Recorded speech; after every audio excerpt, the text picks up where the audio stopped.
Jadi begini Mas Ari, kalau kita bicara soal nasab, ini kan bagian daripada ilmu yang memang di dalamnya tidak lepas dari ijtihad, ya kan? Dari catatan-catatan sejarah dan seterusnya, yang tentunya dalam ijtihad maupun dalam catatan sejarah ada perbedaan-perbedaan di antara ulama-ulama ahli. Soal habaib lah kita katakan. Kalau ada kelompok yang nggak percaya habaib itu turunan Nabi, nggak ada masalah. Itu hak dia. Sama seperti tadi berarti ya. Itu hak dia, nggak percaya nggak apa-apa. Yang jadi masalah pada saat dia melontarkan hal-hal yang nggak elok kepada para habaib. Habaib penipu, habaib pembohong, habaib ini penumpang gelap, habaib ini penjahat, habaib ini nasabnya palsu dan lain sebagainya. Dan itu dijadikan propaganda. Kampanye ini yang bikin gaduh. Kalau ada orang nggak percaya habaib itu karena Nabi, kan hak dia. Sesimpel itu sebenarnya. Sebentar, Anda nggak percaya itu sudah selesai kan? Assalamualaikum warahmatullahi wabarakatuh. Alhamdulillah wassalatu wassalamu ala rasulillah wa ala alihi wa sahbihi wa man walah, amma ba'du. Baik teman-teman semuanya, rahimani wa rahimakumullahu jami'an.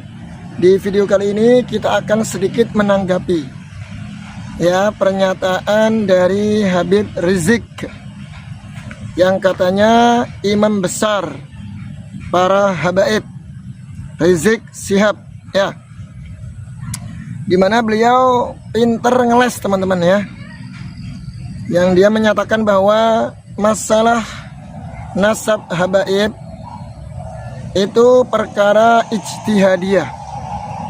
Artinya kita mau percaya atau tidak percaya terserah, tapi fakta di lapangan teman-teman ya, mereka dari kalangan Ba'lawi sangat bersikeras, merasa yakin dengan seyakin-yakinnya kalau mereka adalah nasabnya bersambung kepada Rasul Shallallahu Alaihi Wasallam.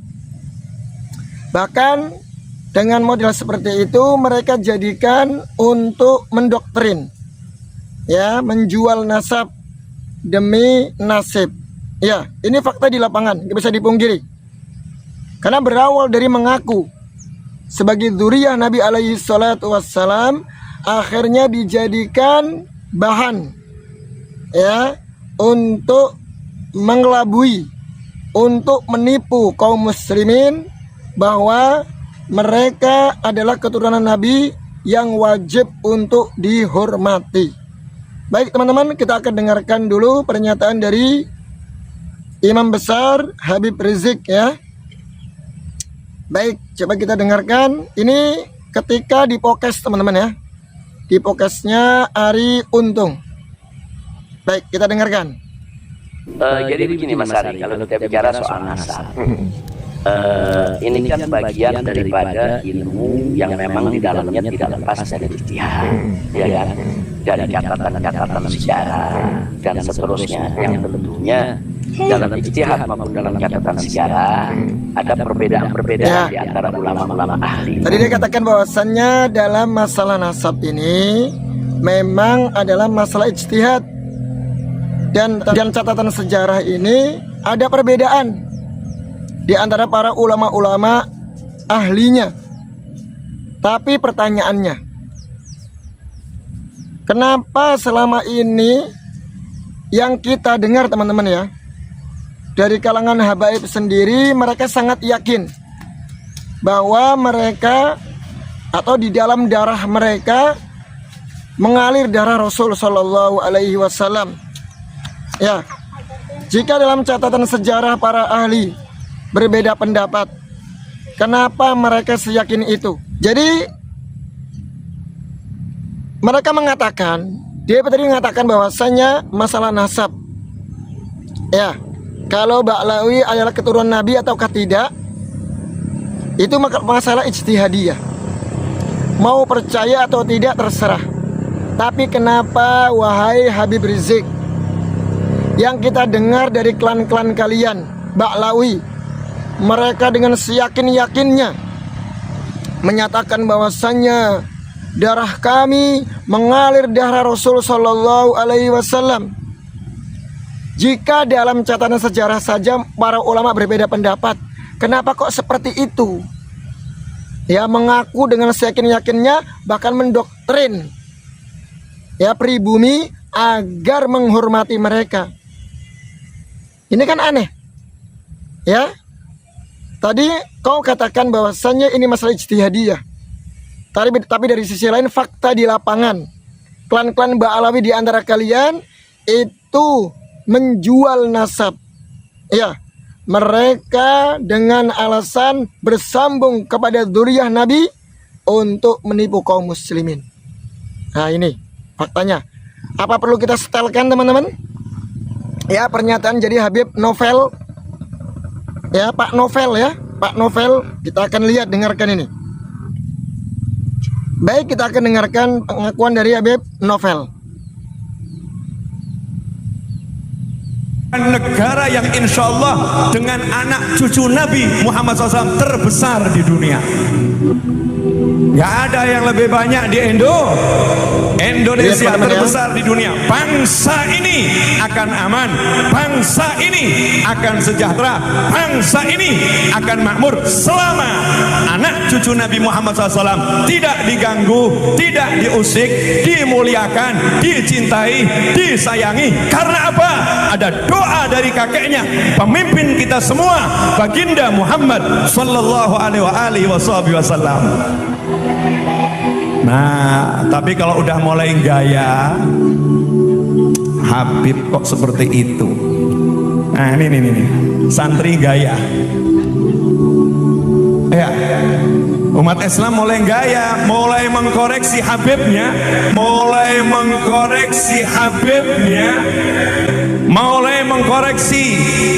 mengkoreksi ulama-ulama dari anak cucu Nabi Muhammad SAW. Orang yang seperti itu mirip dengan iblis. Orang yang seperti itu mirip dengan iblis. Tuh, lihat teman-teman ya. Jadi dia sangat seyakin-yakinnya bahwa klan Ba'alawi ini adalah dzurriyyah Rasul sallallahu alaihi wasallam. Dan mereka mengatakan barang siapa yang berani mengusik, ya mereka adalah iblis katanya. Nah, ini Pak Rizik, perhatikan. Ini teman kamu nih, seperti ini. Ya, yang tadinya mengatakan apa?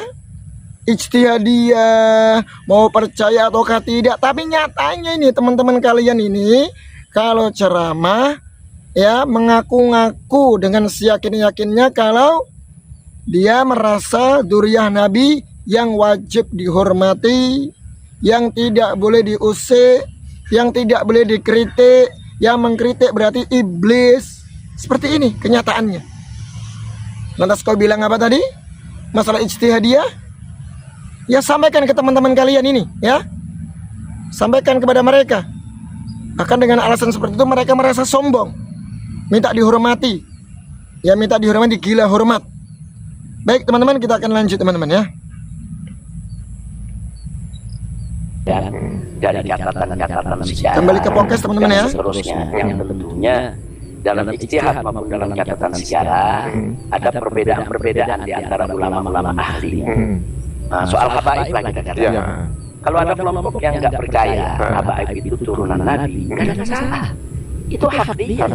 Sama seperti tadi berarti ya. Itu hak dia nggak percaya nggak apa-apa.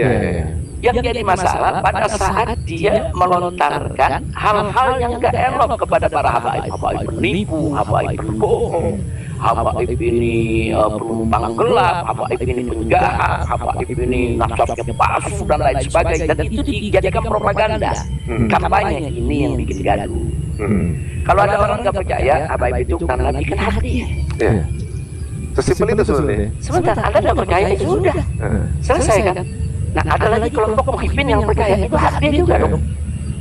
Ini soal percaya nggak percaya, soal trust, itu kan soal hati itu kita kembalikan pada bersangkutan. Nggak bisa juga dong kita paksa orang yang nggak percaya, wah harus percaya karena Nabi ada bisa. Dan itu nggak boleh. Nah, kita hanya menunjukkan bahwa Habib ini pernah Nabi, ini loh silsilahnya, ini loh catatan sejarahnya, ini loh bukti-buktinya. Mau percaya silakan, nggak percaya nggak apa-apa. Oh, tadi teman-teman ya. Seringan itu. Dia katakan bahwasanya percaya atau tidak percaya terserah, karena ini masalah ijtihadiyah. Tapi masalahnya mereka membuat fitnah, ya, mengatakan para habib pembohong, ya, kemudian bikin propaganda dan seterusnya. Itu yang jadi masalah. Tapi mohon maaf Habib Rizik, saya ulangi lagi ya, dari kalangan Habib sendiri selalu melontarkan kata-kata yang tidak elok kepada Kiai Pribumi, merendahkan Kiai Pribumi, ya, karena menganggap merasa keturunan Rasul Shallallahu Alaihi Wasallam.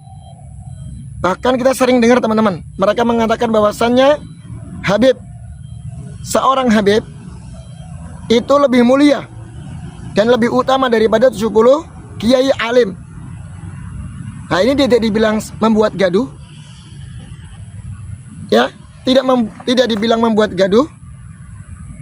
Belum ucapan-ucapan yang kotor, dongeng-dongeng khurafat yang mereka selalu gembar-gemborkan.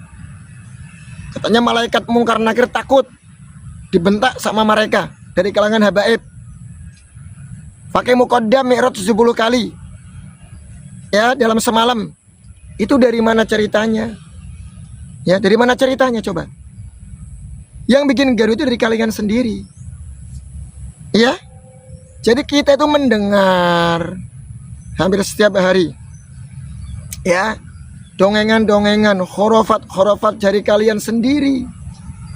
Dan kau sekarang katakan, ya, menuduh para habib penipu, pembohong. Memang dakwahnya, ceramahnya isinya khurafat. Ya, memang begitu. Masa mau dipungkiri? Bisa dilihat lah, ya, jejak rekam mereka di YouTube banyak. Yalah, nggak usah bilang seperti itu. Nyatanya mereka sendiri banyak membuat berbohong ketika berdakwah, hanya mengunggulkan nasabnya, membela nasabnya sendiri, membela leluhurnya sendiri, ya, tidak mengajak kepada Al-Quran maupun Sunnah. Ini masalahnya. Jadi umat sudah tahu.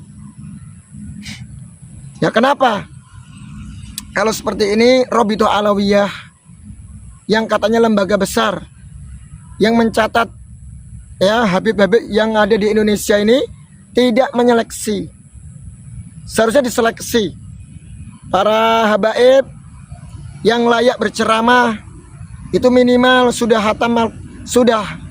hafal Al-Quran, bisa baca kitab gundul, ya, tidak sembarangan kemudian mereka ceramah. Akhirnya apa? Isinya dongeng. Karena ini bisa menyesatkan umat, ya, bisa menyesatkan umat. Baik teman-teman, kita dengarkan teman-teman. Enggak bisa juga dong kita paksa orang yang nggak percaya harus percaya karena Nabi ada bisa. Dan itu tidak boleh.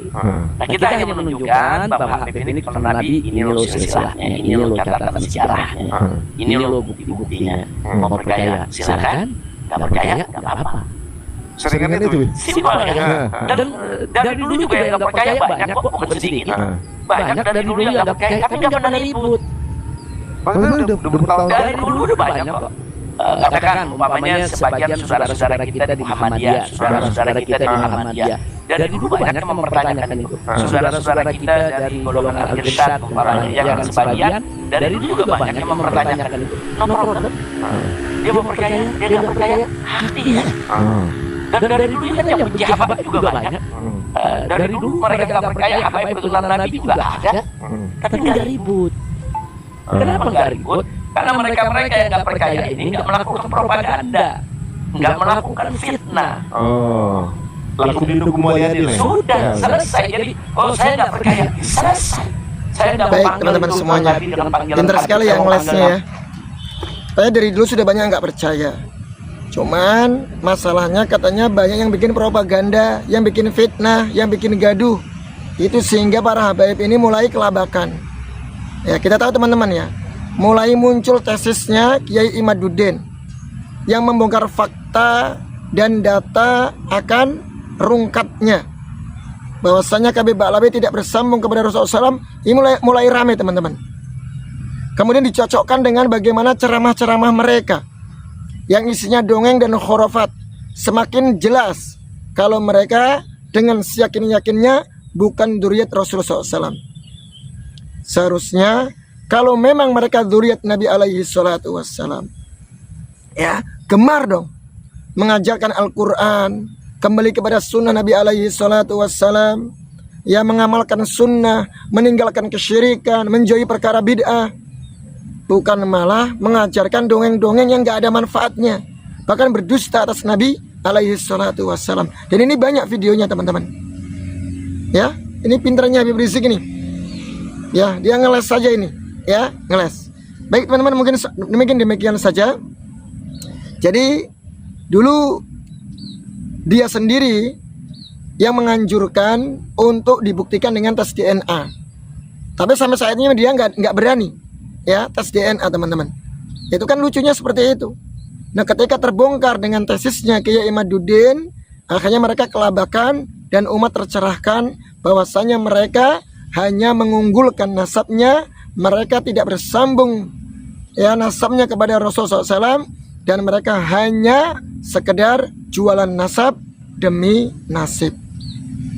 Ya, baik teman-teman, semoga bermanfaat. Billahi taufik wal hidayah. Wassalamualaikum warahmatullahi wabarakatuh.